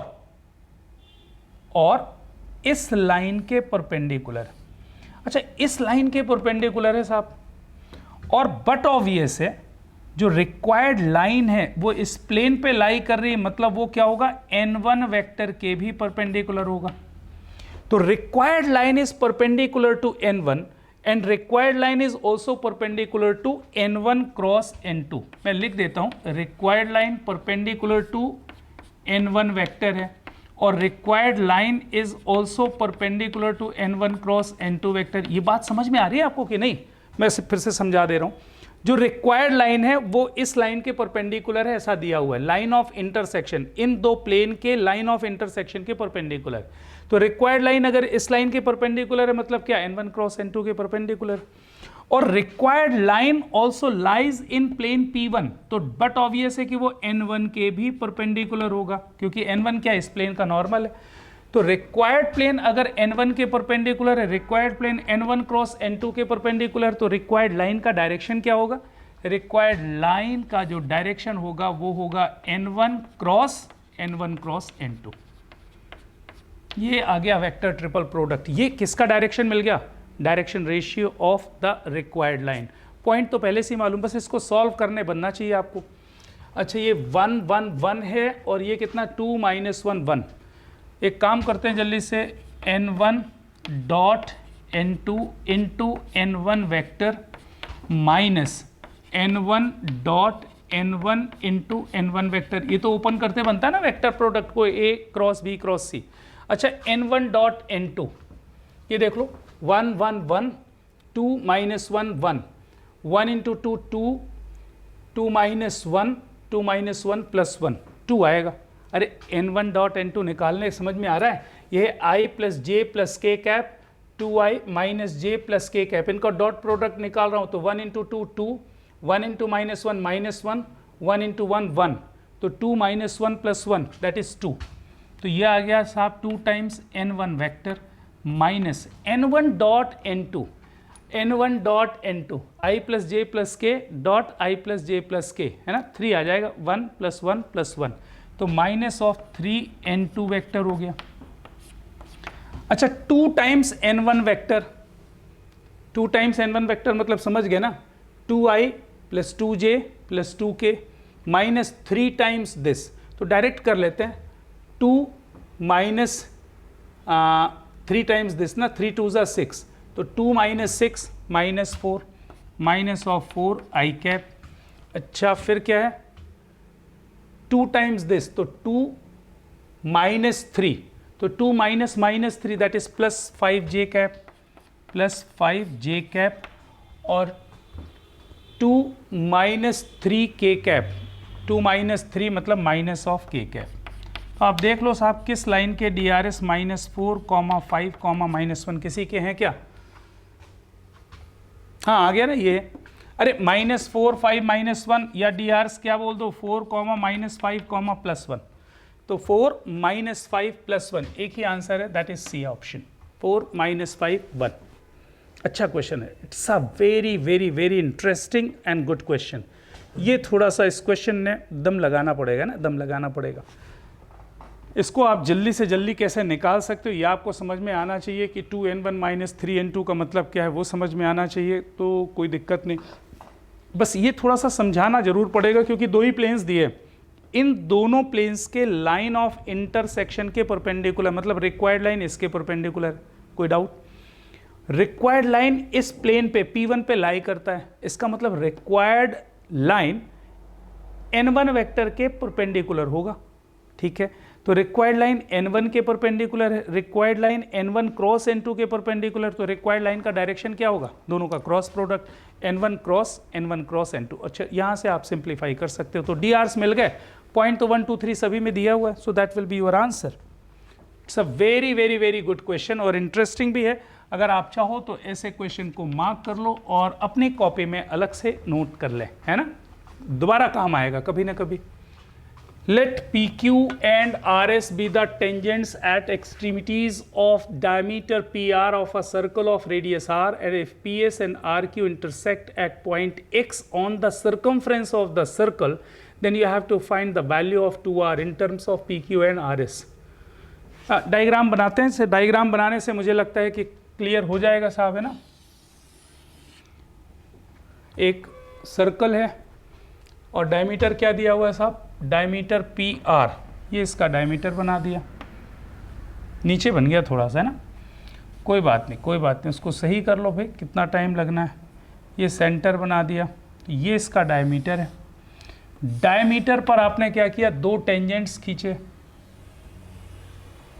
ये पी पॉइंट है और ये आर पॉइंट है, यहाँ पर आपने दो टेंजेंट्स ड्रॉ किए।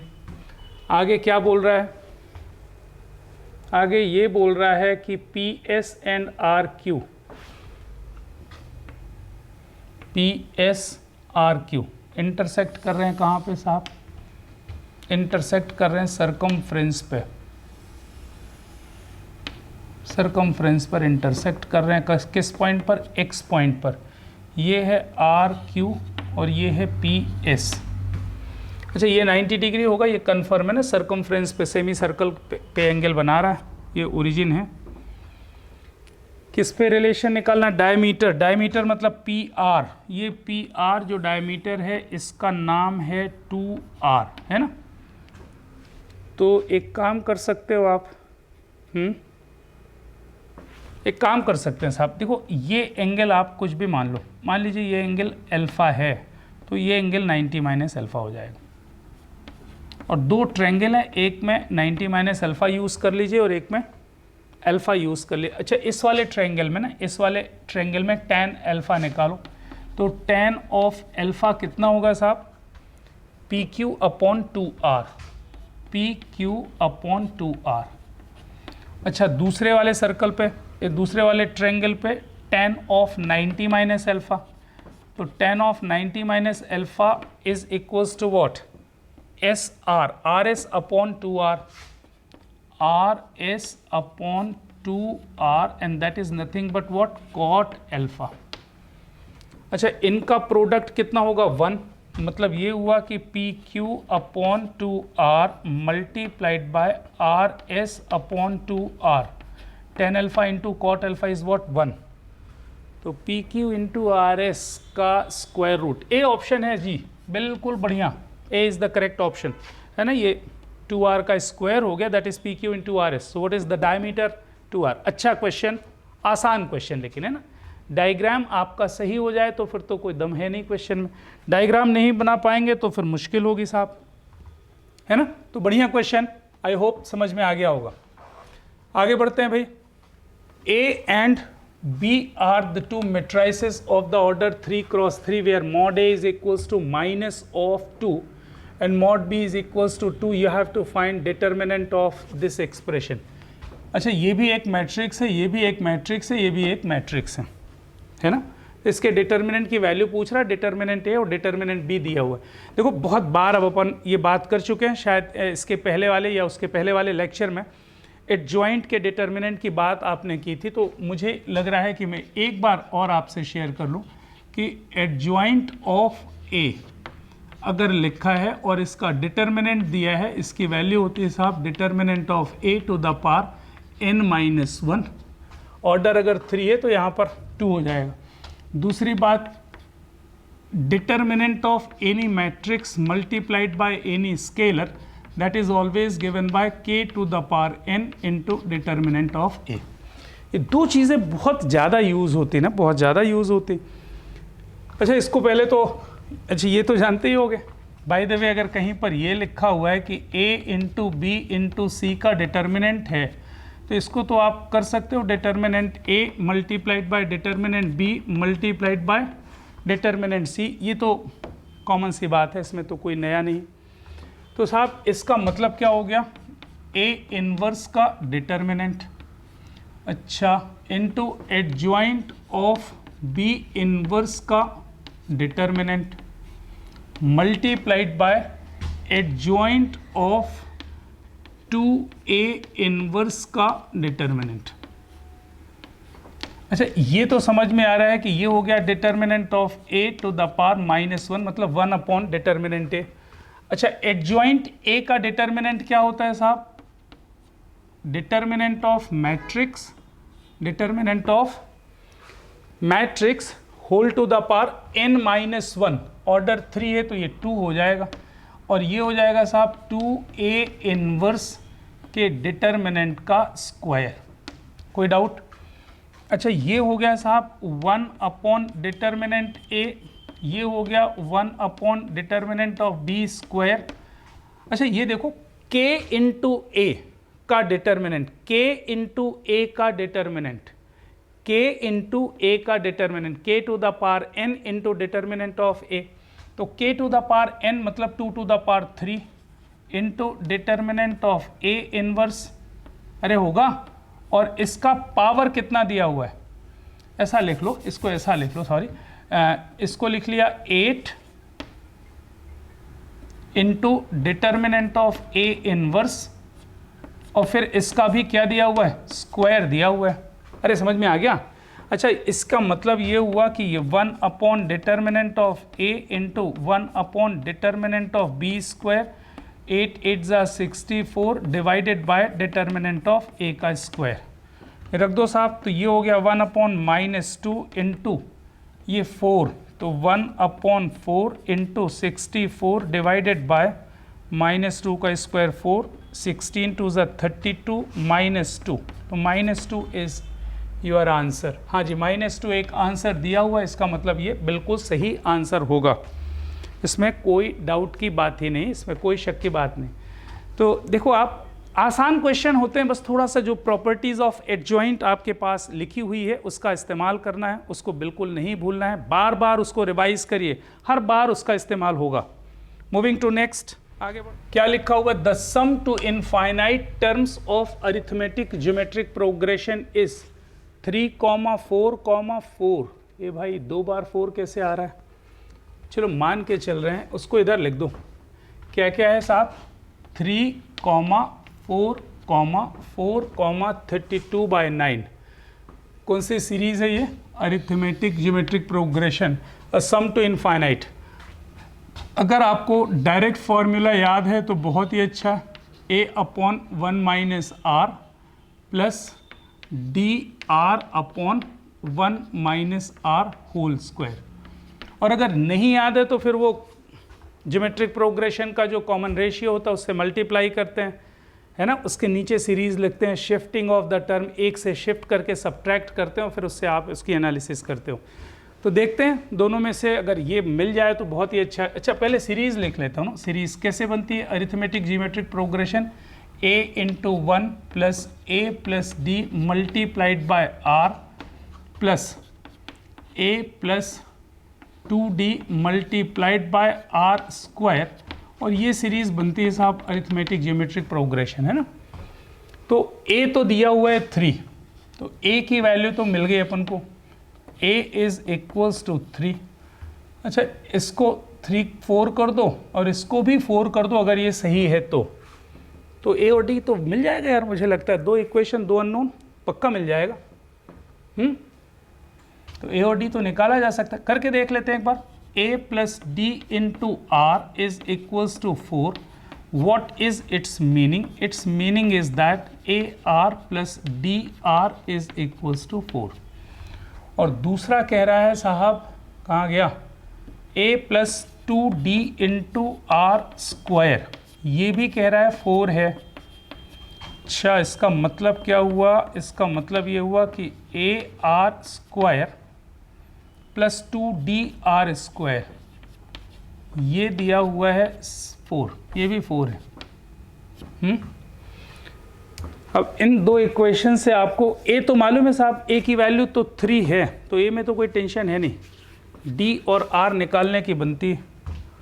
एक काम करो, एलिमिनेशन करते हैं साहब, इस वाले में r से मल्टीप्लाई कर दो, तो A R square plus D R square is equals to 4r। This minus this subtract कर दो जरा, तो यहाँ से मिल रहा है D R square is equals to 4 minus 4r। अच्छा, तो अभी भी दो इक्वेशन मिल रहे हैं, यहाँ से मिल जाएगा। यहाँ से देखो साहब, ये यहाँ से देखो, यहाँ से दिख रहा है D R is equals to 4 minus a r, मतलब 4 minus 3r। D are is equals to what, 4 minus a r. A कितना दिया हुआ है 3, इसका मतलब है, और डी आर ये r इंटू डी आर की जगह क्या लग दो 4 minus 3r is equals to 4 minus 4r। r में क्वाड्रेटिक बन रही है साहब, लिख लेते हैं। तो minus of 3r square plus 4r plus 4r, so plus 8r minus of 4 equal 0। 3r square minus of 8r plus 4 is equals to 0। 4 3s are 12 minus 6 minus 2, so 3r square minus 6r minus of 2r plus 4 equal 0। अच्छा, 3r बाहर लिया तो r minus 2 बाहर लिया, r minus 2 equal 0। r की दो values आ रही हैं साहब, r की दो वैल्यूज़ आ रही हैं। r की वैल्यू आ रही है, एक तो 2/3 आ रही है और दूसरी r की वैल्यू क्या आ रही है 2 आ रही। तो r की वैल्यू 2 तो रिजेक्ट कर दो साहब, है ना, that is infinite AGP। r modulus of r must be smaller than 1, तो एक तो ये कट गया। तो r की वैल्यू मिल गई साहब। अब d की वैल्यू निकाली, यहाँ से निकालो d की वैल्यू। तो d multiplied by 2/3 is equals to 4 minus 3 into 2/3। अच्छा, तो 4 माइनस 2 d की वैल्यू कितनी आ गई 3। तो d की वैल्यू 3 आ गई साहब, r की वैल्यू 2/3 मिल गई, और a पहले से मालूम है आपको, रख दो जरा यहाँ पे। तो a कितना है, a is what 3 upon 1 minus 2/3, 1 minus 2/3 that is 1/3 plus d कितना 3 इंटू 2/3 2 डिवाइडेड बाय 1 माइनस 2/3 1/9, ये हो गया 9 प्लस 18 27। ए ऑप्शन बिल्कुल सही। Value of integral -1 to 1 sign inverse x plus x5 plus x³ -1 upon cos x। बहुत ही अच्छा question है यार, बहुत ही अच्छा क्वेश्चन, मज़ा आ गया देख के, है ना। एक लाइन का क्वेश्चन लेकिन अच्छा क्वेश्चन। देखो -a to a की लिमिट दिख जाए तो sine inverse x odd function ख़त्म। x to the power 5 upon this करोगे ऑड फंक्शन ख़त्म। x to the power cube upon this करोगे ऑड फंक्शन ख़त्म। -1 अपॉन कॉज स्क्वायर x, केवल ये बचेगा, that is minus of sec square x। तो -1 to 1 minus sign लगा दो और सेक स्क्वायर x हो गया dx। ये इंटीग्रेशन आपको करना है साहब। अच्छा, -2 integral 0 to 1 sake of square x dx, और ये इंटीग्रल है साहब -2 tan of x, limit is what 0 to 1। तो -2 tan of 1 is your answer. और बिल्कुल अच्छा ना, बिल्कुल अच्छा क्वेश्चन ये क्वेश्चन है साहब, है ना। 10 सेकेंड वाले क्वेश्चन जिनको करके राहत भी मिल रही है, बाकी किसी क्वेश्चन में ज़्यादा टाइम अगर लग गया है तो वो भी बैलेंस हो रहा है। If e is equals to cos square 71 plus cos square 49 plus cos 71 cos 49, जरा सम करके देखो कितना आ रहा है भाई 120। हाँ, बस काम हो जाएगा आपका। बहुत तरीके हो सकते हैं इसको करने के ना। देखो ये कॉस स्क्वायर θ1 प्लस कॉस 2 θ/2, इसको भी 1 प्लस कॉस 2 θ/2, तो 1 प्लस कॉस 98/2 वहाँ से भी कर सकते हो। या फिर एक काम करो, ये वाला फॉर्मूला मुझे तो अच्छा लगता है, square A minus of sine square B, है ना। Cos square A minus sine square B, that is nothing but cos of A plus B into cos of A minus B. ये बहुत क्लासिक फॉर्मूला होता है। अगर आप बोलो तो मैं एक और लिख दूं, क्योंकि इसकी भी ज़रूरत पड़ जाती है साहब। Sine square A minus of sine square B, है ना। Sine square A minus sine square B is what, that is sine A plus B into sine of A minus B. बस ये चीज़ आपको दिमाग में रखनी है कि इनके बारे में कुछ ना कुछ आपको मालूम होना चाहिए। अब यहाँ पर दिख रहा है साहब ये कॉस स्क्वायर 49 है, तो कॉज स्क्वायर 71 तो आपने ले लिया, प्लस इसको 1 माइनस साइन स्क्वायर 49 कर लो। अरे लिखने में कोई दिक्कत? अच्छा ये कॉज है, कॉज भी तो होगा नहीं, 1/2 कर लो, 2 कॉस कर लो, तो 2 twice of cos of 71 degree into cos of 49 degrees.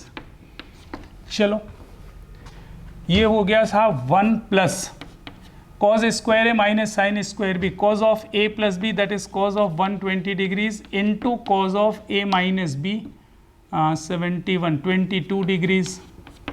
सही है। अच्छा इधर पे कितना, plus 1/2 times 2 cos A cos B, cos of A plus B plus cause of A minus b, cos of 22 degrees. अच्छा ये हो गया साहब 1 minus of 1/2 times cos of 22 degrees. अच्छा ये माइनस 1/2 तो ये हो गया minus of 1/4 plus 1/2 times cos of 22 degrees. ये और ये कैंसिल हो गया, 1 माइनस 1/4 इज व्हाट 3/4।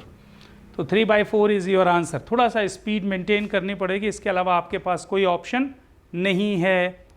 चलिए क्या लिखा है, if x is equals to 3 cos t and y is equals to 5 sin t where t is a parameter 9 times d2y over dx2 at t equals minus of pi by 6। ये second higher order derivative test बोल रहे हैं, higher order derivative किसी specific point पे, point minus pi by 6 दिया है, ध्यान रखें x दिया है साहब, है ना, तो मैंने निकाल लिया साहब dx over dt that is equals to minus of 3 sine of t.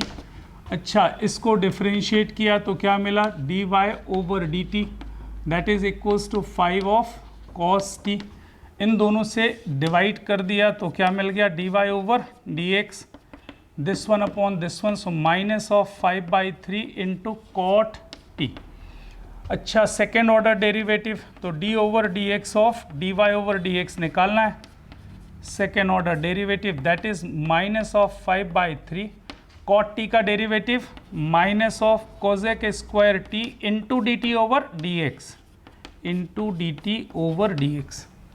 अच्छा तो ये हो गया साहब 5/3 cosec square of T into d t over d x, इसका रेसिप्रोकल मतलब कितना 1 upon minus of 3 times sign of T, तो 5 अपॉन माइनस 9 माइनस ऑफ 5/9 हो गया, और ये हो गया साहब कोजेक ऑफ क्यूब टी, यही है, सही है।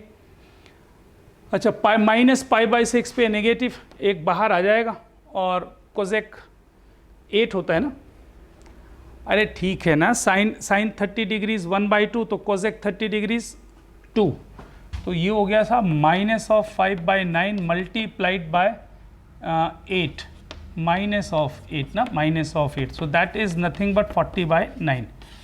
कैलकुलेट करके देख लेना साहब, जो भी आंसर है वो आपका आंसर। बढ़िया है, आसान सा क्वेश्चन है, सही है। चलिए मूविंग टू नेक्स्ट, क्या बोल रहा है साहब, area of the region bounded by the curves y is equals to 2 minus x square and y is equals to mod of x is k, then value of 3k पूछ रहा है। Area under the curves का आसान question दिख रहा है मुझे, direct integral वाली बात है। जरा देखें, y equals 2 minus x square, ये तो ड्रॉ करते बन जाएगा ना भाई, 2 यूनिट्स पे शिफ्ट कर दिया और ये डाउनवर्ड डायरेक्टेड पैराबोला बना दिया साहब। ये कौन सा कर्व हो गया, y is equals to 2 minus of x square. अच्छा दो लाइंस आपको ड्रॉ करनी, y इक्वल्स मॉड x, ये y इक्वल्स मॉड x हो गया साहब। ये एरिया चाहिए ना, ये एरिया प्लस ये एरिया, तो एक काम करेंगे अपन, इस एक पार्ट का एरिया निकाल लो, इसका डबल कर देंगे।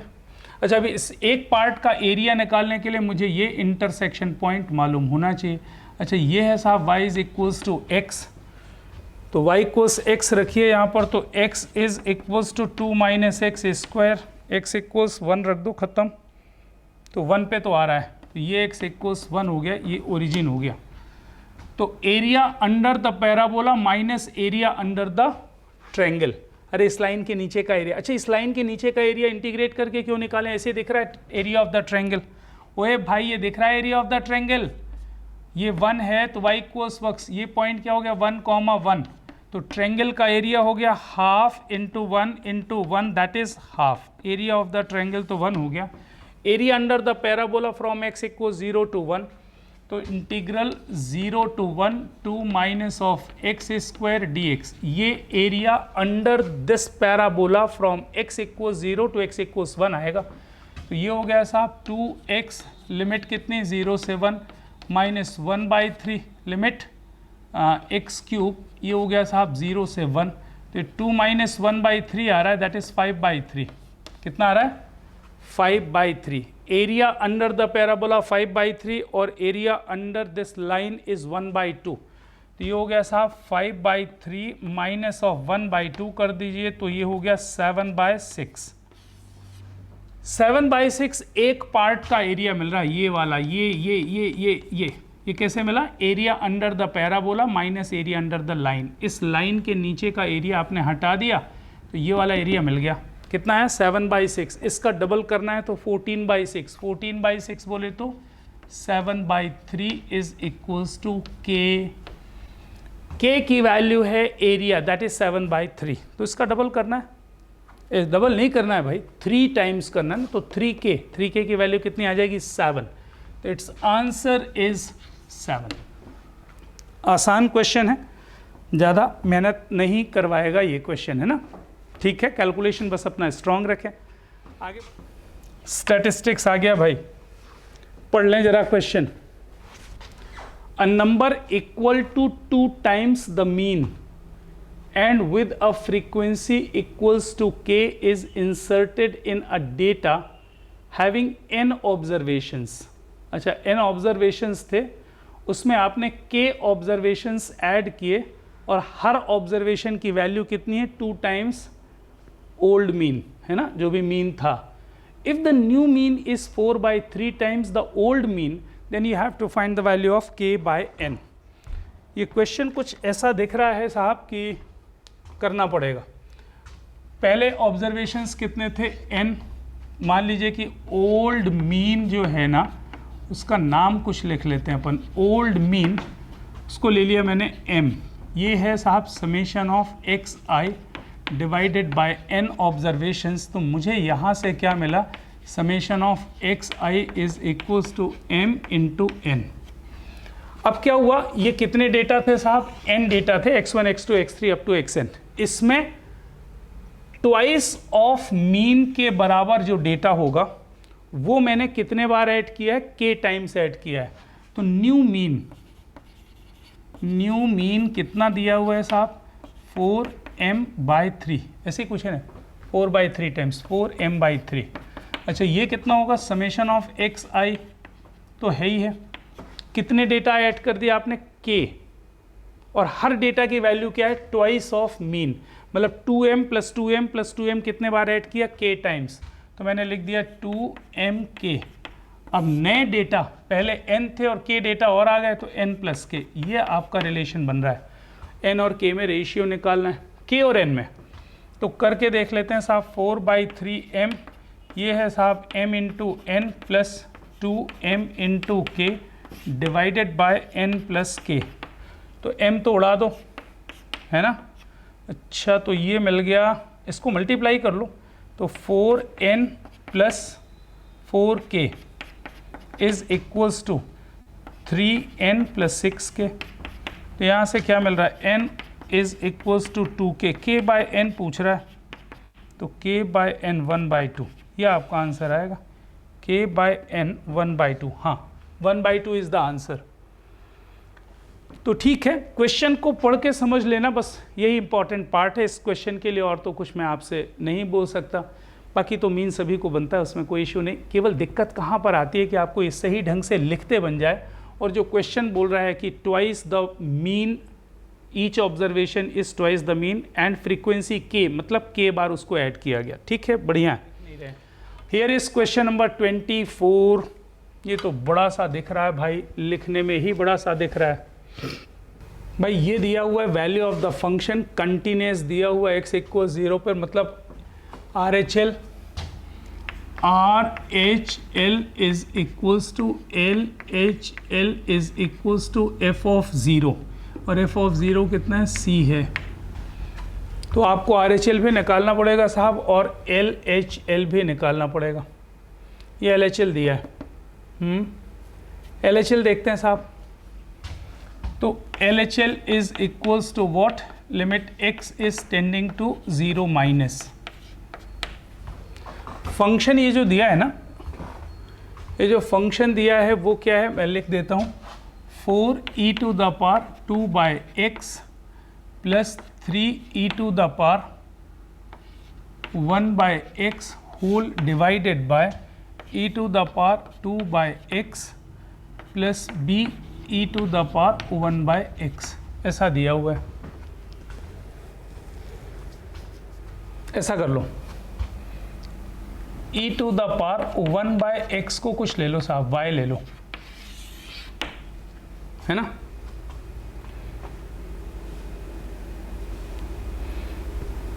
अगर इसको आपने y ले लिया, अच्छा x कहाँ पर टेंड कर रहा है यार, x कहाँ पर टेंड कर रहा है, 0 माइनस। अच्छा तो 1 बाय एक्स की फोटो कैसे बनेगी, 1 by x, y is equals to 1 by x का ग्राफ ऐसे बनेगा ना। अच्छा ये आ रहा है 0 माइनस, है ना, ये 0 है तो 0 माइनस पे जाएगा कहाँ, माइनस इनफाइनाइट। ठीक है, तो ऐसे ही दिख जा रहा है माइनस इनफाइनाइट पे। तो 1 अपॉन माइनस इनफाइनाइट, ये y टेंडिंग टू कितना हो जाएगा साहब, अगर x टेंडिंग टू 0 माइनस है तो 1 by x tending to minus infinite हो गया, और e to the power minus infinite, e to the power minus infinite is what, 0। तो कोई दिक्कत तो है नहीं यार, डायरेक्ट 0 वाली बात आ रही, ये समझ में आ रहा है मैं क्या बोल रहा हूँ। इधर देख लो एक बार भाई, x is tending to 0 minus, तो जब x टेंडिंग टू 0 माइनस है ना, x टेंडिंग टू 0 माइनस है तो 1 by x tending to what, minus infinite, 1 by x tending to minus infinite, और ये हो गया e to the power minus infinite, मतलब y टेंडिंग टू कितना हो जाएगा, 0 हो जाएगा। तो अल्टीमेटली अगर मैं इस क्वेश्चन को देखूं तो ये बन गया साहब लिमिट y टेंडिंग टू 0, और ये हो गया साहब 4y square plus 3y whole divided by y square plus by। y को आप उड़ा दो, अरे इसमें कोई डाउट तो नहीं ना। As x tending to 0 minus, अगर x 0 माइनस को टेंड कर रहा है तो 1 बाय एक्स माइनस इनफाइनाइट को टेंड कर रहा है, तो y टेंड्स टू व्हाट, 0। अच्छा y टेंड्स टू 0 और एक y तो उड़ा ही दो, तो बचेगा क्या, 4y, ये तो 0 हो जाएगा, ये भी 0 हो जाएगा, 3 बाई बी आएगा। तो LHL तो आपका आ गया 3 by b, LHL is equals to 3 by b. मैं समझा पाया ना आपको, एक बार फिर से बोलना है, देखो बहुत ही आसान। मैंने y को मान लिया e to the power 1 by x. अब जब x कहाँ पर टेंड कर रहा है, 0 माइनस पे, तो x अगर 0 माइनस पे टेंड करेगा तो 1 बाय एक्स कहाँ पर टेंड कर रहा है, माइनस इनफाइनाइट को टेंड कर रहा है, और e to the power minus infinite का मतलब क्या हुआ, 1 upon e to the power infinite, मतलब 1 upon infinite, 1 upon infinite means 0। तो जब x 0 माइनस को टेंड करेगा, y क्लियरली किसको टेंड कर रहा होगा, 0 को टेंड कर रहा होगा। तो यह आपने सिंपल सा क्वेश्चन कन्वर्ट कर लिया, 4y plus 3 upon y plus b, 3 by b आ गया। अच्छा जब ये 3 बाई बी है, अब बात बचती है साहब LHL की। चलो LHL देख लें। LHL क्या है, नहीं RHL देखना है साहब, है ना। Limit x tending to 0 plus, अच्छा ये साहब है root x divided by under root of 4 plus root of x minus of a, ऐसा दिया हुआ है, ये निकालना है साहब। अच्छा 0 रखोगे तो ये तो 0 आ रहा है, तो ये भी 0 होना चाहिए। 0 होने के लिए क्या होगा, 4 प्लस 0 2, 2 माइनस ए, 2 माइनस ए अगर 0 तो a की वैल्यू तो 2 आ गई साहब, a की वैल्यू 2 आ गई। तो ये बन गया साहब आपका क्या, लिमिट x टेंड्स टू 0, ये हो गया साहब root x whole divided by under root of 4 plus root x minus of 2। अच्छा रैशनलाइज कर लो, 4 plus root x whole root plus 2 कर दो, और नीचे भी मल्टीप्लाई कर दिया किससे, 4 plus root x whole root plus 2 से। तो ज़रा देखो ये बनेगा 4 प्लस रूट एक्स माइनस 4, तो रूट एक्स कैंसिल। अरे सही है ना, ये पूरा कैंसिल हो जाएगा साहब, ये रूट एक्स आ रहा है, this into this, a plus B into a minus b, तो ये आ रहा है रूट एक्स से रूट एक्स कैंसिल, एक्स को 0 कर लो तो 2 plus 2 is equals to 4। Okay, तो आर एच एल, ये आर एच एल है क्या, L H L, R H L, 4 is equals to R H L, और ए की वैल्यू कितनी है 2, एल एच एल कितना है 3b, तो आर एच एल आ गया 4 is equals to 3/b is equals to c, तो b की वैल्यू तो 3/4 आ गई, b की वैल्यू 3/4, c की वैल्यू आ गई 4, और a की वैल्यू आपने निकाली है 2। अब देख लो क्या पूछ रहा है, आपको पूछ रहा है साहब ये वाली वैल्यू पूछ रहा है, कौन सी, 50b/a, तो निकाल लोगे यार, अब क्या बचा, a और b तो मालूम ही हो गए, तो 50b/a one can find it. ठीक है, मैं कैलकुलेट नहीं कर रहा हूँ, देख लोगे आप। आगे बढ़ते हैं भाई। क्या क्वेश्चन है भाई, integral i is equals to sine x square plus 2x square cos x square dx where equals x into h x plus c is the constant of integration. यार ये वेयर इक्वल्स क्या लिखा है, ये शायद कुछ गड़बड़ लिख गया ना, ये वेयर यहाँ पे नहीं होना चाहिए, ये इंटीग्रल दिया हुआ है किसके, x into h x plus c के equal, where c is constant of integration, ऐसा होगा। So if the range of h x is closed interval a b then value of a plus 2b। देखो इस question को देख के ना मुझे कुछ याद आ रहा है, शायद बीच में मैंने किसी लेक्चर में आपको याद भी दिलाया था, है ना, इसको कैंसिलेशन लॉ 2 बोलते हैं ना, F x plus x into f dash x. अगर मुझे इसका इंटीग्रल निकालना है तो ये आंसर होता है साहब x into f of x plus c. बस ये देखना पड़ेगा कि इस फॉर्मेट में है कि नहीं। तो मैंने क्या किया, एफ एक्स की जगह क्या मान लिया साहब, sine of x square plus into f dash x. F dash x मतलब इसका डेरिवेटिव कितना होगा, cos of x square into 2x।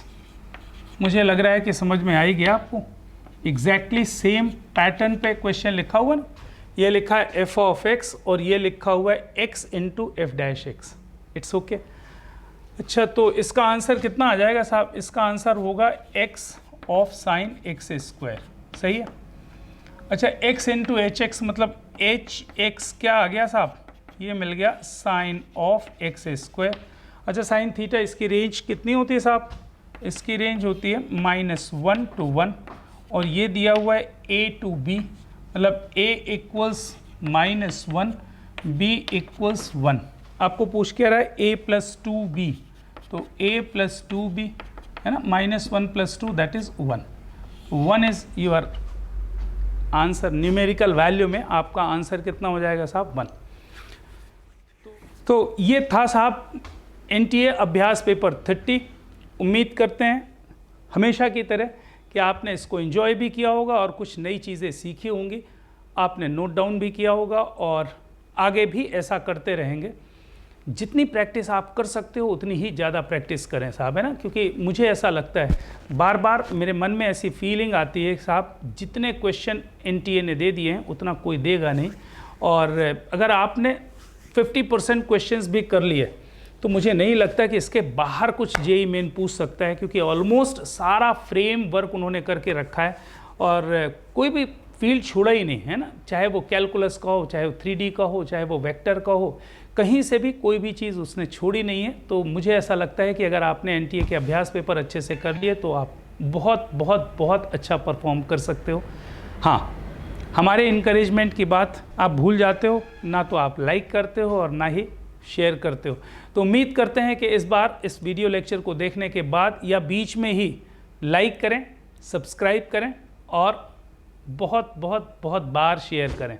ठीक है, मिलते हैं NTA अभ्यास पेपर 31 में। Bye bye, Tata.